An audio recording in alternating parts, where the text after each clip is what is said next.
Hey CV, Nate here from the Ledbetter Golf Academy. Just going to take a minute to go over your swing.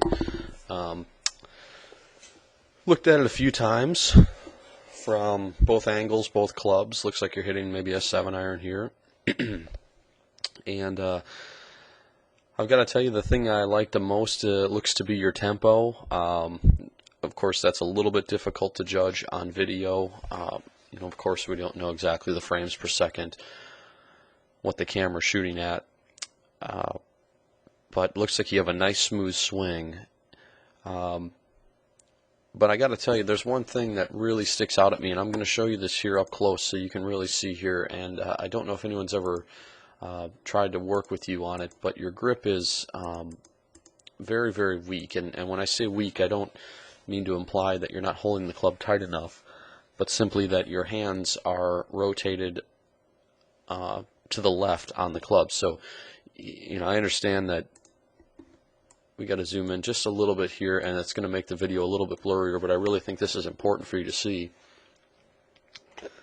versus the grip of Adam Scott there on the right. Now, there's a lot of debate whether the grip should be strong, weak, neutral. I think for the most part, people agree that it should be neutral to strong, and yours is in very, very much on the weak side of the club.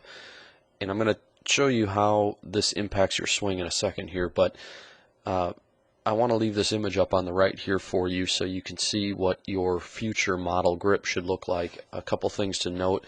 First of all, I can see the Titleist logo on the back of Adam's glove there, meaning that he's got his hand rotated to the right enough on the club. Imagine someone looking at you from the angle that you're currently looking at yourself, and you want to show them the logo on your glove. Also notice a significant angle from the back of the left wrist up the back of the left forearm. That is going to indicate that he's got the club in his fingers of his left hand versus the palm. And then also notice that the right hand, the wrist is very flat. You see how yours has some bend to it, indicating that his right hand is turned underneath the club enough. So it's not enough just to turn your hands to the right, although that would help you, I believe. But I want you to make sure that you get the club down in the fingers of your left hand, and then you turn your hand over to the right. Now let me show you how this impacts your swing here. I'll get Adam Scott off the screen here for you. I think you have the makings of a very good swing here, but I think you lose some dynamic motion because of that grip. Now you get on the takeaway here, and I like your swing up till about this point right here. But what's happening right now, because of the way you have your hands positioned on the club, you get what we would call a very open club face. And when you have an open club face, the only thing that you can do as you swing down is to try everything you can to get it back to square. Now, some people come over the top. Some people cast the club unintentionally. Some people will shut the club face out of dress. But what you do is you kind of stop your body. Right about here, your body stops turning, and you can see your head still looking down this way. Your right foot is very much planted on the ground, not a lot of hip rotation towards the target. Your legs look very, shall we say, stable, but in this case, stable being not what we are looking for. We want the legs to be active and driving towards the ball. The problem is if you allowed your head to turn towards the target, if you allowed your head to turn towards the target, if you got your right knee to shift inwards and got your right foot to shift out onto the instep and out onto the toe, I believe you would lose most of your shots, if not all of them, to the right, because the club release would be delayed slightly, and therefore leaving the club face open at impact.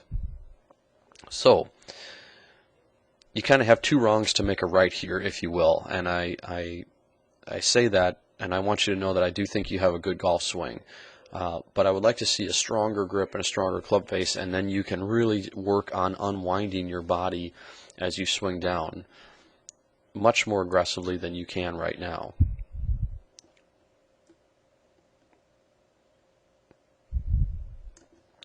So when I say open club face, this is the position that I'm talking about here. you've got the toe of the club basically pointed straight down, and we need to get that pointed more out there. And then what'll happen is you can really start to work on really releasing and firing your body through the target. See right there, everything looks very, just kind of like, the body's not really doing much. Let's just throw the hands at the golf ball. And that's a great way to hook the ball or to get the club back to square if you have the club face open. But it's going to cost you some power. It's going to cost you some contact. At times you might hit some fat or thin because you're losing your wrist angle coming down, and make it difficult to hit out of the rough and all those sorts of things. So I want to see a stronger club face out of you, and it all starts with the grip, and then you can go ahead and unwind your body and unleash some power through the shot, but not before that. Right now, if you did that, I believe you'd miss everything to the right. So you're kind of slowing your body down, letting the club face kind of, see how it kind of slings over there and closes quickly. And that's the only way you really can do it right now from that club face position. So get your grip fixed. Your setup is fantastic other than that grip. Nice clean angles with your back right here. Good knee flex. Looks like you're balanced evenly, nicely.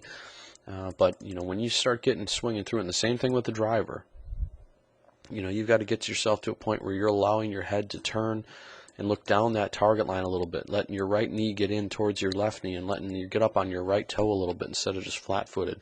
The only way that's going to happen is if you strengthen that club face up. So work on that grip, turn both hands over to the right, put it in the fingers of the left hand. I'm sure there's a million articles out there on how to get a proper grip. Read them and get some good advice, and I think you'll be fine. Thank you.